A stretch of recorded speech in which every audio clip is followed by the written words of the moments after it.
I want to talk first just about why she's here and why she's a perfect choice for us. A couple of things, first of all, she's basketball royalty in the state of Indiana. Let's just start there.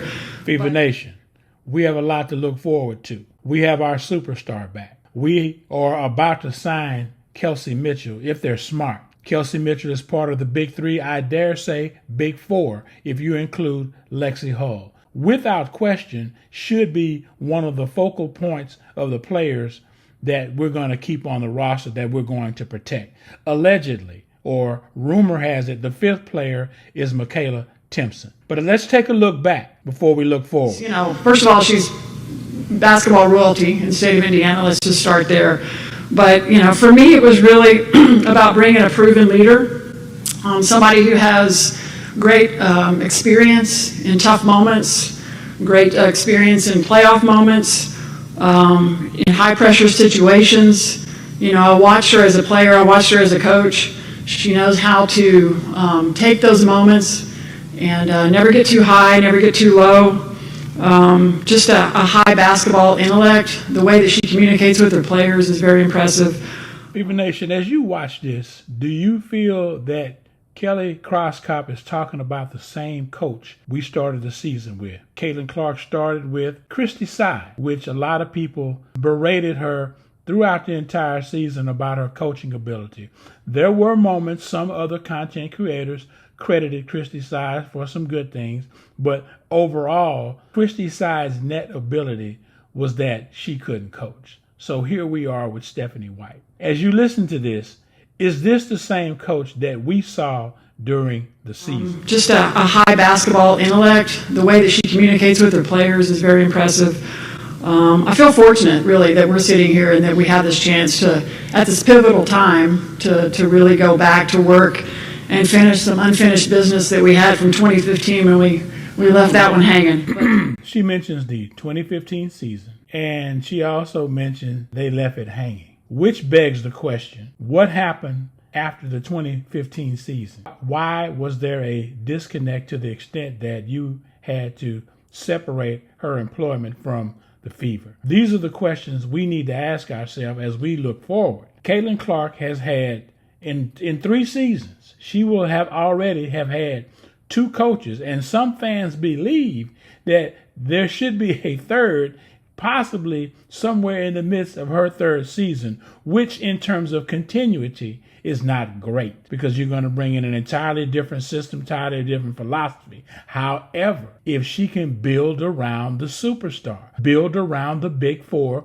with talent, with quality talent, with talent that she can develop, which is Stephanie White's Achilles heel. I want to show you some things that former players said about her when she was at Vanderbilt. As we read this, I want you to think about all of the accolades Kelly Crosskop said about Stephanie White during her introductory press conference when she was hired as the head coach. This is what she accomplished when she was at Vanderbilt right after leaving the Fever in 2015. Stephanie White, lack of on-court success. Vanderbilt went 46-83 overall, 13-54 in White's 5 seasons. 5 seasons. Players who joined expecting to compete in the SEC and NCAA tournament often saw little progress, making them more open to transferring to winning programs. What was missing? What did not translate in 5 seasons? That's enough time to recruit the players that you want to fit your style of offense, your style of play. That's ample time. And for her not to have had the success that is required at the D1 level begs the question, what is Stephanie White's program? What is her formula for success? If you take winning coaches that no matter where they have gone, they win. This is not the case with Stephanie White. And the reason why I'm asking this, and this is not about a bash session, this is about, does the Fever have the coach they need to win a championship? What we don't want to see is Caitlinclark in her 3rd season have a setback. We don't want to see the Fever take steps back.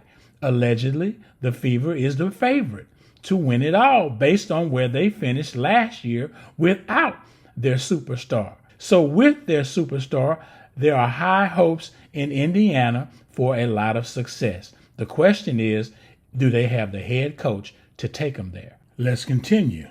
Number 2, unstable coaching environment. White was splitting time with the WNBA's Indiana Fever in her first year, which created a perception among some players that she wasn't fully present. What does that remind you of, Fever Nation? The program had frequent staff changes in assistants and player development coaches, leading to a lack of continuity.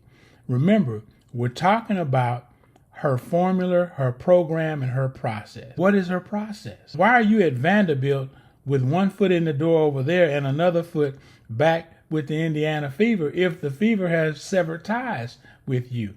What was going on there, and what message were you communicating to your college players at this point? What was the message? They were thinking that she wasn't all in. You cannot create that perception amongst your players, especially when you're trying to get total buy-in. You go on further, frequent staff changes in assistants and player development coaches, leading to a lack of continuity. I want you to think about the way Lexi Hull started the season, the way Chloe Bibby, when she joined the team, how effective her play was. And I want you to think about Michaela Timpson from the time she walked into the building to the end of the season. How much player development did you see?